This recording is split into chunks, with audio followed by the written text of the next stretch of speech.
좀 할 얘기가 제가 저번 주에 쿠팡 대 네이버였잖아요. 쿠팡 네이버. 쿠팡이 지금 상황이 이렇게 막 좋지가 않잖아요. 맞아요. 네, 스토어하는 사람들 입장에서는 쿠팡이 버릴 수 없는 시장이 못 버리죠. 그래서 이런 것들을 어떻게 하면 대처를 어떻게 대처를 할까? 일단은 두 개를 동시에 하는 게 사실 쉽진 않은데 동시에 하긴 해야 돼요. 왜냐면 쿠팡은 어쨌든 간에 물량을 소진을 해야 돼. 왜냐면 10,000개를 만들었을 때 네이버에서만 팔면 이 10,000개 다 못 빼. 본전으로라도 광고비를 써서라도 쿠팡에서는 돌아가게 해줘야 돼요. 그리고 네이버에서 팔아서 수익을 남겨야 돼. 둘 다 버리면 안 돼요. 결론적으로 말씀드리면. 근데 대부분 사람들은 쿠팡 먼저 하지. 네이버는 워낙 안 나가니까. 뭐 네이버로 뭐 이렇게 하면 된다 하는데 내가 봤을 때는 한번 해보세요.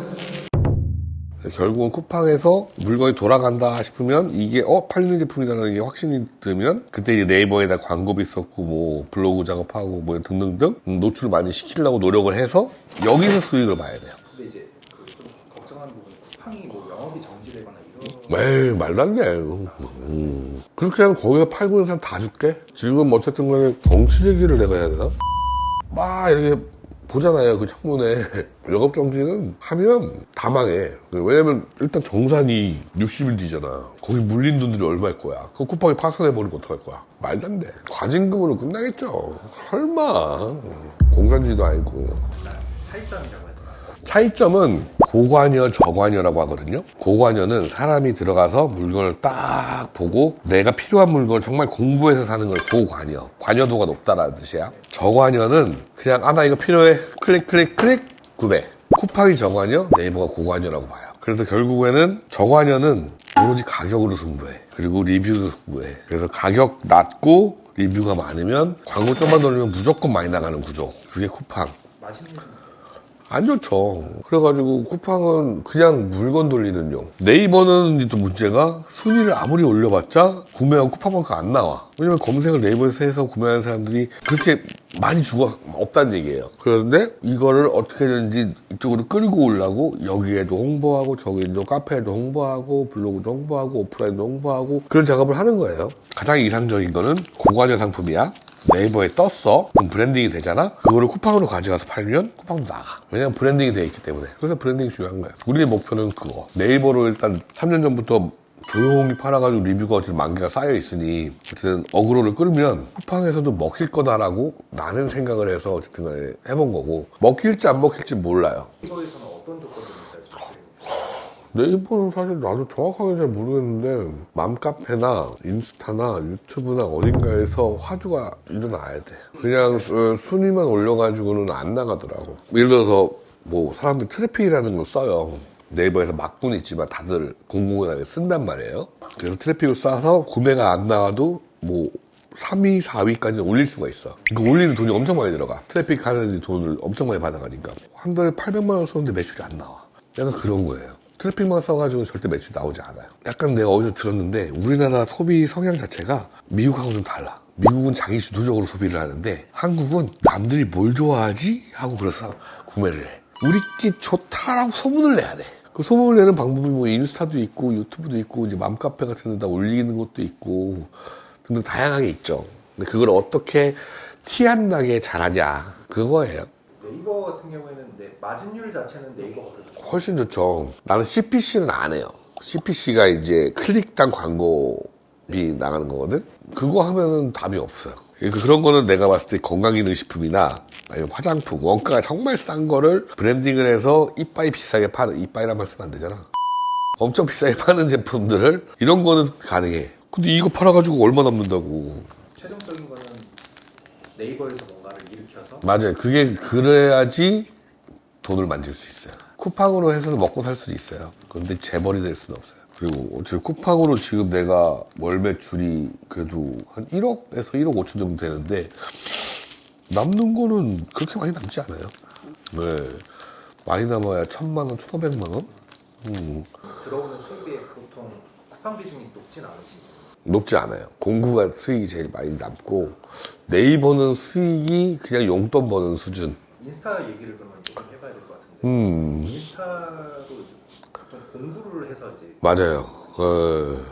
공구를 하고 있어요. 공구를 하고 있는데 인스타 공구를 하려고 그러면 방법이 두 가지가 있어요. 셀러랑 직접 컨택을 하거나 컨택하고 있는 벤더한테 가거나 뭐 저 MCN이라고들 하죠. 소속사라고. 근데 소속사는 아니야 또.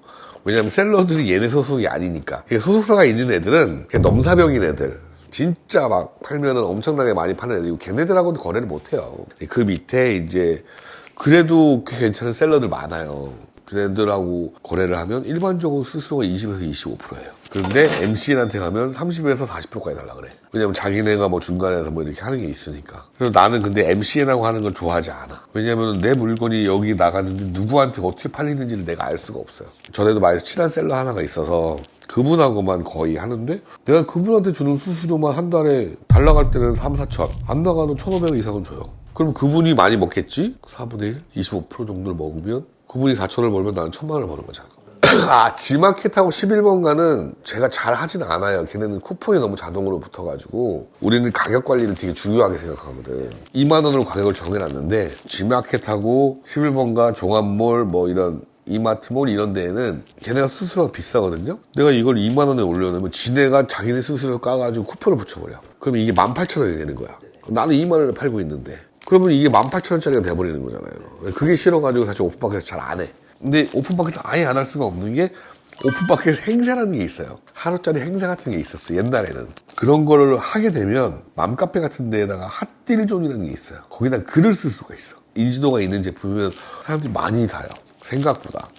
그 행사 때문에 지금 G마켓 이쪽을 해야 되나 말아야 되나를 고민하고 있는 상황이라고 보시면 되고, 그리고 마켓컬리가 식품 쪽에서는 그래도 쿠팡이 많이 죽으니까 좀 많이 올라간다고 하더라고요. 근데 거기 들어가기가 좀 쉽지가 않아서 거기 어떻게 한번 두드려볼까, 좀 인지도가 좀 올라가면 두드려볼까 고민을 하고 있어요. 처음에 이제 스토어를 하게 되면 보통은 쿠팡으로 보통 많이 그죠? 쿠팡으로 다 하죠. 팔려야지 재미가 있어서 할 거 아니야. 팔리는 데가 쿠팡밖에 없어요, 지금. 근데, 그러니까 진입하는 건 좋은데, 어느 정도 준비를 하고 진입을 했으면 좋겠어. 자, 그럼 나는 쿠팡에서 얘만큼을 팔 거야. 그럼 네이버에서는 안 나가겠지만, 뭐 네이버 미래를 위해서 블로그 작업을 얘만큼 해놓을 거야. 뭐 유튜브도 이렇게 해놓을 거야. 그리고 만약에 재고가 안 나간다면, 이걸로 어디다 떨 수 있는 채널이 하나 있어야 돼. 그래야 리스크가 없어져요. 그래서 나는 중국 제품을 하지 말라고 하는 게, 이 중국 제품은 떨 수가 없어, 사실. 잘 안 팔아줘.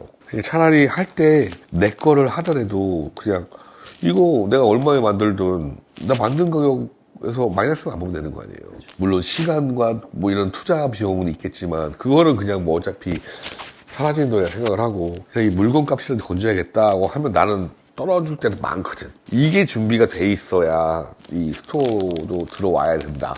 내 생각. 내가 만약에 이걸 물건을 못 팔았을 때에는 여기다가 넘기면 되지라는 생각이 좀, 그러니까 준비가 돼 있어야 리스크가 좀 줄어들죠. 그러니까 일단 애초에 중국 걸 하지 말아라가 1번이고, 그러면 내 걸 만들어야 되잖아. 뭐가 됐든. 생각을 해가지고 내 걸 잘 만들고 자신이 있으면 이거에 대해서 하기 전에 이런 준비는 미리 해놔라. 그래서 마이너스를 보긴 해갔지만 남들만큼 막 회사가 무너질 정도로 보진 않아. 근데 이거는 뭐 사실 시간이 답인데.